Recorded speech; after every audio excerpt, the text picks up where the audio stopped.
નમસ્કાર, જય હિન્દ, જય ભારત, જય જય ગરવી ગુજરાત. હું બ્રિજરાજ સોલંકી.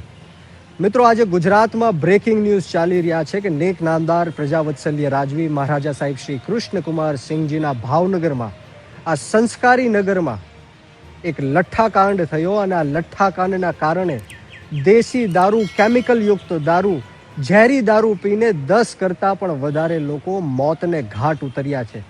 અનેક લોકો અત્યારે હોસ્પિટલમાં છે, સારવાર લઈ રહ્યા છે. કોઈ વેન્ટિલેટર ઉપર છે, કોઈ ઓક્સિજન ઉપર છે, કોઈ ખૂબ ગંભીર સ્થિતિમાં છે અને આ આંકડો ક્યાં જઈને પહોંચે એ નક્કી નથી. દુઃખની વાત એ છે કે આ ગાંધી અને સરદારનું ગુજરાત છે ને 2014 પછી આ પહેલો લઠ્ઠાકાંડ નથી થયો. આના પહેલાં પણ 4 વખત લઠ્ઠાકાંડ થયા છે અને અનેક નિર્દોષ લોકોએ પોતાના જીવન ટૂંકાવ્યા છે. આના પહેલાં બરવાળાની અંદર દેશી કેમિકલ યુક્ત દારૂ પીને 39 લોકોએ પોતાના જીવન ટૂંકાવ્યા છે. પરંતુ આ બેરી, મૂંગી અને આંધળી સરકારને કોઈ જ ફરક પડતો નથી. હું ગુજરાતના ગૃહમંત્રી હર્ષ સંઘવીને કહું છું કે જો થોડી પણ શરમ બચી હોય તો તાત્કાલિક ધોરણે રાજીનામું આપવું જોઈએ. જે કોઈ પણ જવાબદાર અધિકારી હોય એમને સસ્પેન્ડ કરવા જોઈએ. ભાવનગરના ડીએસપી હોય, ડીવાયએસપી હોય, પીઆઈ હોય, કોઈ પણ હોય, અને કલેક્ટરને પણ સસ્પેન્ડ કરવા જોઈએ.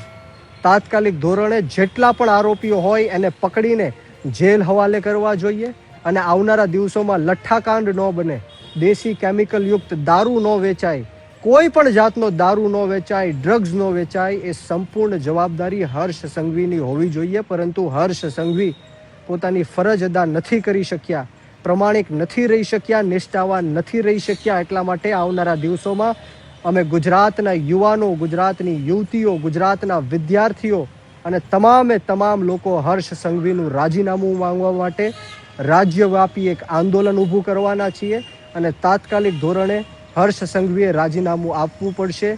નહીંતર આ ગુજરાતની સ્થિતિ છે દિવસે ને દિવસે કથળી રહી છે. કાયદો અને વ્યવસ્થા દિવસે ને દિવસે કથળી રહ્યો છે. આ ગુજરાત અને દેશનું જે સંવિધાન છે, બંધારણ છે, એના દિવસે ને દિવસે લીરા ઉડી રહ્યા છે.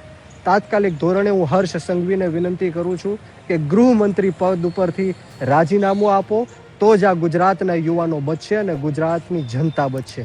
જય હિન્દ, જય ભારત, જય જય ગરવી ગુજરાત. ઇન્કલાબ જિંદાબાદ, યુવા શક્તિ જિંદાબાદ.